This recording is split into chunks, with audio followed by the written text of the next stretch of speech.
Hello, this is Mike Burek, your host and producer of Krynytsia, The Well, a podcast series about topics of interest to Ukrainians and friends of Ukraine around the world. Today is Friday, January 16th, 2026.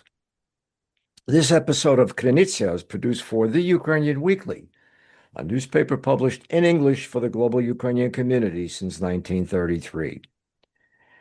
Our guest today is Mark Temnycky, a freelance journalist, a non-resident fellow with the Atlantic Council's Eurasia Center, and also a geopolitics contributor at Forbes magazine. Welcome, Mark. How are you? Thank you for having me. I'm doing well. How are you? Good, good. Thanks so much for joining us. To start off with, can you give our audience some information about your educational and professional background? Certainly. So I'm a Ukrainian American who was born and raised in the United States. My grandparents on both sides of my family, all four of them, came from Lviv, which is in Western Ukraine, and immigrated to the United States in the 1950s following the Second World War. And they passed along Ukrainian culture and language and traditions to my parents, who passed it along to me, where I grew up not only going to school Monday through Friday, but on Saturday I went to Ukrainian immersion school to learn about Ukrainian language, culture, geography, history, and religion.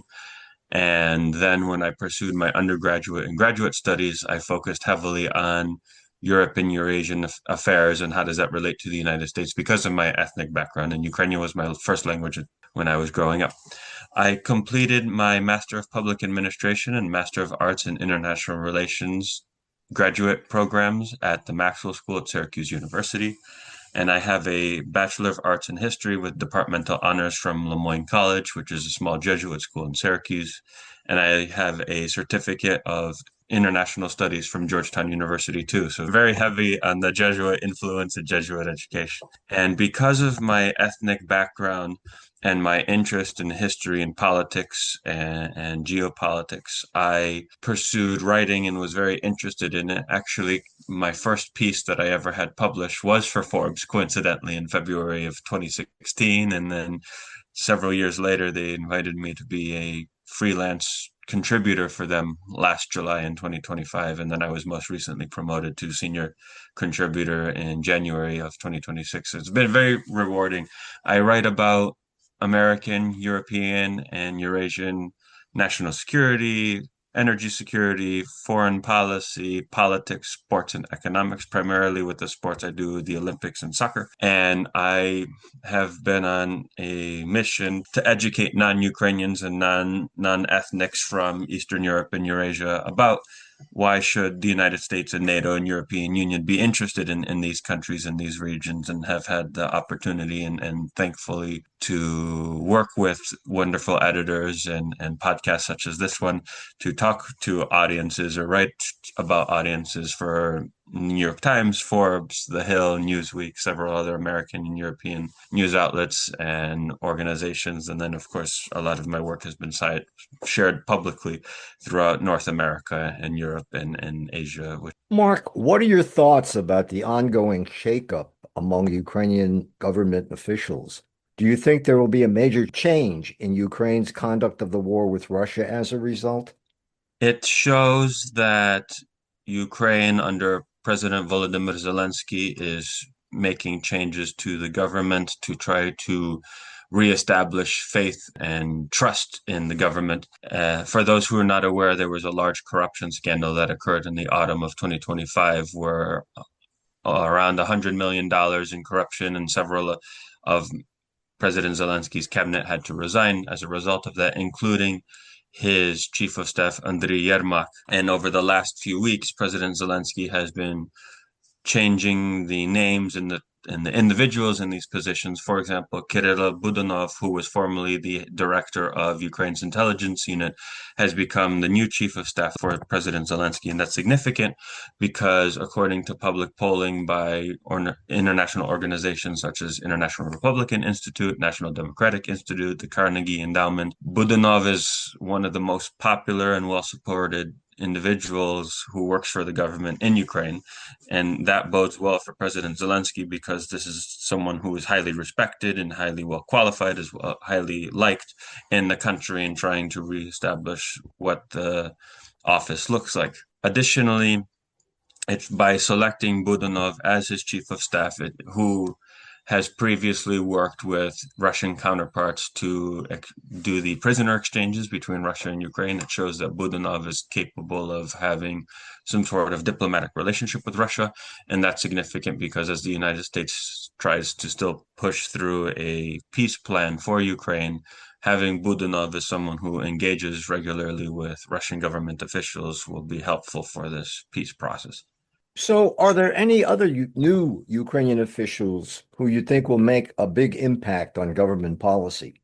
Mikhailo Fedorov was formerly the Minister of Digital Transformation, and he, as of this month in January, was approved by the Ukrainian Verkhovna Rada, or the Ukrainian Parliament, to be the new Minister of Defense. And that is significant because he understands how drones work, he understands how technology works, and he'll be able to, as the former Minister of Digital Technology and Transformation, he'll be able to see how the Ukrainians can improve their technological capabilities and using weapons to defend the country against Russia's ongoing invasion. And then Serhiy Kislitsa, who was formerly the Ukrainian ambassador to the United Nations, recently joined President Zelensky's office as the first deputy head. And that's significant because Ambassador Kislitsa is very well informed on how government works, how to do negotiations.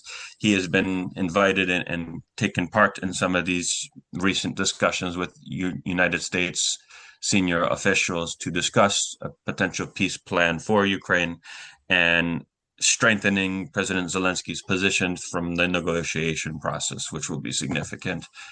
And then there's also Oleg Ivashenko, who is now in charge of the Ukrainian military intelligence, which Budanov formerly ran. And he was previously the head of Ukraine's foreign intelligence service. So there's a large focus on, with these individuals, the ability to have a position of strength through negotiations, being able to conduct peace processes, and also strengthening Ukraine's image with these highly well educated, well qualified individuals in these senior government positions who are also highly respected and highly liked because of public polling that's been conducted within Ukraine.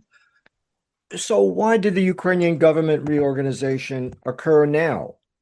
I think it was after when Andriy Yermak resigned as the chief of staff, which then gave President Zelensky more leeway and openness to select individuals to take in different forms of the government, different positions, appointing new individuals. And it's not the first time President Zelensky has done this throughout the war. He has also appointed new individuals for senior cabinet positions. Last year, he also did it following when he was elected as president in 2019. And this has been common. For example, when the Second World War was occurring, the Prime Minister of Great Britain, Winston Churchill, also had a policy where he would sometimes shake up the cabinet. And that's healthy for a government. That's healthy for any administration because you're getting new ideas, you're getting new blood and new thoughts and individuals holding these positions rather than someone being in charge for a very long period of time and providing different mechanisms and outlooks to this. And hopefully, from President Zelensky's perspective, that by appointing these new individuals and proceeding with this new cabinet, that this will be able to strengthen Ukraine's image and show that they're serious about anti-corruption efforts, which is significant for its aspirations to join the European Union now as a candidate status country, and also fighting against the Russian Federation, showing that this is a country that's serious about reforming itself, about democratization, and trying to move further away from its former Soviet past. On a very different topic, you interviewed the First Lady of Ukraine, Olena Zelenska, in early December 2025 about education in Ukraine. Please share with us some of the highlights of this interview. Some of the significant things that the First Lady shared was that Ukraine's education system and its youth are the future of the country. When the full-scale invasion began in February of 2022, this led to the displacement of 10 million Ukrainians, which is roughly one-fourth of its entire population. And many of those who are displaced left the country entirely and went to either countries in Europe, the United States, Canada, or other parts of the world. And many of them were children and women, which means that these are future potential leaders or individuals who are able to give back to the community. But now, rather than serving in Ukraine, they will be serving in other countries because they're getting their education and their work experience in these other countries, which leads to, as they say, a brain drain in Ukraine because of all these educated individuals leaving. As a result, the Ukrainians have been doing to the best of their capabilities to continue the education system and allowing Ukrainian students to progress and continue developing.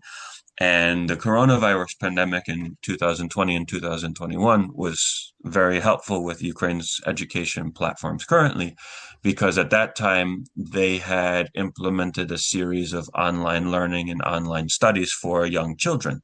And this was able to continue as the Russian invasion is ongoing in Ukraine, where the Ukrainian government was able to use these platforms that they created during the coronavirus pandemic and use them during the war, where now hundreds of underground schools have been built. Or the safety of children and families. These students are now learning online because of these platforms that were created in 2020 and 2021, and they're able to learn without walking through the streets and fearing for the missile strikes or drone attacks. So it allows them to continue with their education, which is significant. And something that the First Lady discussed was that the Ukrainian word svitlo, which is light, and osvita, education, are very similar sounding words, and that the Ukrainian children are the light of the future through education in this program. Mark, unfortunately, we're just about out of time, but I do want to ask you a final question. How have institutions in Ukraine changed the way they approach education in the country? There have been many cases where the teachers in Ukraine say that it's their duty and their role to be able to educate and inform these children and continue giving back to the community as best as they can. And President Zelensky, as well as the First Lady, Olena Zelenska, have discussed that with Ukraine and these teachers specifically, it's another way of fighting Russia's ongoing war of aggression by continuing to educate these children. They have a better future.